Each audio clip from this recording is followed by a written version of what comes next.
निसार साहब, ये इशू ये है कि ऐसा लगता है गवर्नमेंट तो दरम्यान से गायब होगी। एक साइड पे आप हैं, दूसरी साइड पे आप फौज है।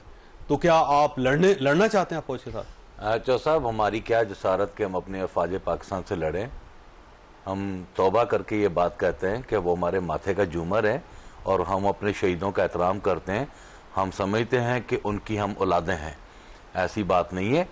हम पर 9 मई के साने का एक बहुत बड़ा संगीन इल्ज़ाम लगा, उसके बाद हमने मजम्मत की। हम आज तक समझते हैं कि 9 मई जैसा वाक़या पाकिस्तान की तारीख में होना ही नहीं चाहिए। हम इसके शदीद मुखालफत करते हैं। हम क्या चाहते थे? हम पर बार बार ये इल्ज़ाम था कि आप इस्टेब्लिशमेंट से डायलॉग करना है। हमको इस्टेब्लिशमेंट से हुकूमत लेने गए थे। हम सिर्फ और सिर्फ उनसे ये बात करना चाह रहे थे। मैं आपके प्रोग्राम के वसासत से भी डीजी साहब को रिक्वेस्ट करूंगा कि जिस तरह आज आपने एग्रेसिव बयान दिया है, थोड़ा सा नरमी पेश करें, हमें मौका दें कि हम 9 मई के वाक़े में जो लोग मुलव्वस नहीं हैं उनका क्या कसूर है, जिनको इन्होंने पॉलिटिसाइज किया है उनका क्या कसूर है। कौन लोग हैं जो जिम्मेदार नहीं है और गिरफ्तार हैं? आपके पास फहरिस्त हो गई। मैं आपको गिरफ्तार किया गया था? मुझे मेरी रड़ी निकाल दी। आप करें गिरफ्तार किया गया।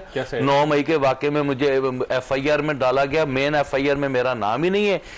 बाद में सोर्स रिपोर्ट के जरिए मुझे इंदराज कर दिया। FIR मेरे ऊपर देकर मुझे 8 महीने जो मैंने धुड़कियां लगाई हैं वो मैं भूल जाऊं। मैं अपने बच्चों से दूर रहा, मैं अपने घर से दूर रहा। मेरे जैसे हजारों, और हमारे 9 मई को इंजॉय किया नून लीग ने, जो आज बड़ी मुहब्बे वतन बन के बैठी हुई है। इनको वो भूल गया कि ये जो दहशत गर्दी है इसके पीछे वर्दी नारे मारे थे। जनरल साहब को चाहिए था ना कि इनके मुतल्लिक भी बात कर लेते। इनको ये भूल गया कि जनरल अपना जो नवाज शरीफ साहब ने वोट को इज्जत दो का जब बयान दिया तो एक जर्नैल का नाम लेकर बात की थी, वो सारी बातें भूल गई। 9 मई के वाकयात में यकीन करें ऐसे ऐसे लोग। चौसा, मैं तारीख पे गया, मैंने पहले भी एक प्रोग्राम में दिया।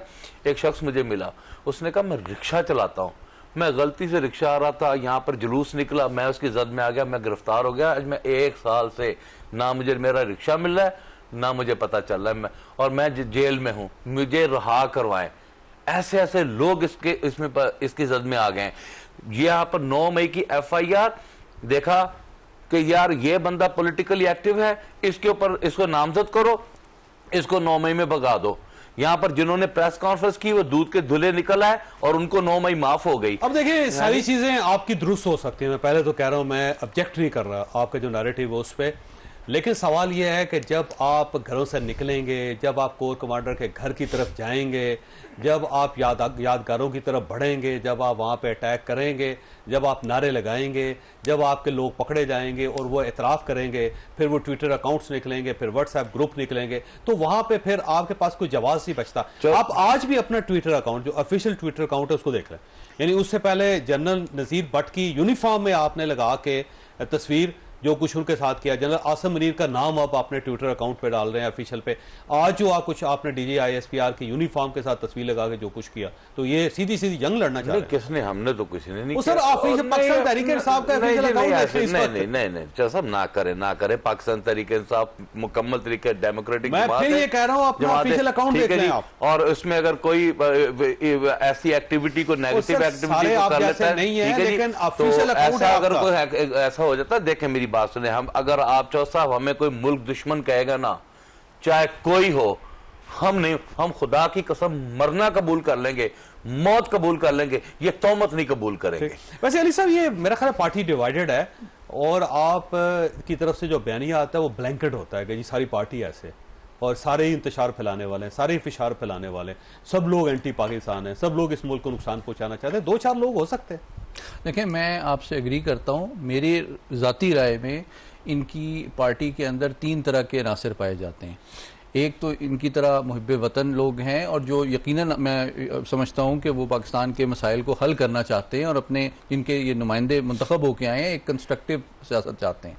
लेकिन बदकिस्मती से इन जैसे लोगों के, जो बहुत सारे लोग PTI में होंगे, उनकी आवाज़ दब जाती है जब चंद लोग अपने ज़ाती शॉर्ट टर्म मफाद के लिए एंटी फौज एक नैरेटिव बनाते हैं, जिसके ज़रिए वो अपनी पार्टी को भी बदनाम करते हैं, अपने वोट की क्रेडिबिलिटी भी मुतासिर करते हैं, और फौज के साथ एक डिफिसिट भी क्रिएट करते हैं, और इंटरनेशनली भी पाकिस्तान को एम्बेरस करते हैं। ये दूसरा पहलू है। तीसरे वो लोग हैं जो इसके बीच में कंफ्यूज्ड हैं और वो कभी इस्तेमाल होते हैं हमलों के लिए, मोबिलाइजेशन के लिए, मॉब पॉलिटिक्स के लिए। तो ये तीन मकातब फिक्र आपको खुल के नजर आ रहे हैं।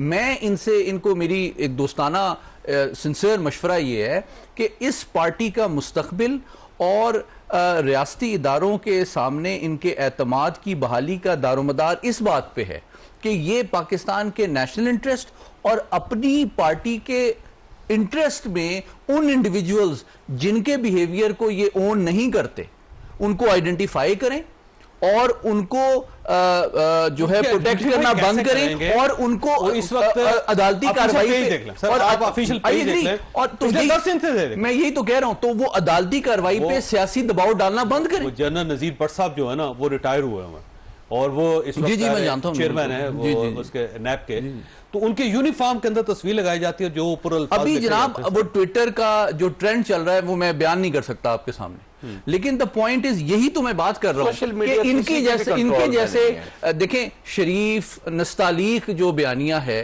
वो एक तरफ है, सोशल मीडिया का बिहेवियर दूसरी तरफ है और जेल के अंदर से बयानिया कुछ और है। तो ये तीन फेसेस जो हैं मैं समझता हूं कि ये कंफ्यूजन नहीं है। मेरी नाकिस राय में is part of the strategy. किसकी? पार्टी की कि देयर आर थ्री फेसेस, जानबूझ के। जी बिल्कुल, ताकि आप जो है आपने जब निगोशिएट करना हो तो आपके सामने एक मुदबाना नस्तालीक भी चैप्टर तो क्लोज हो गया ना नेगोशिएशन का। नहीं, मैं ये कह रहा हूं कि देखें तीन फेसेस तीन डिफरेंट डोमेन्स में आप खेल रहे हैं ना, तो it's part of the strategy.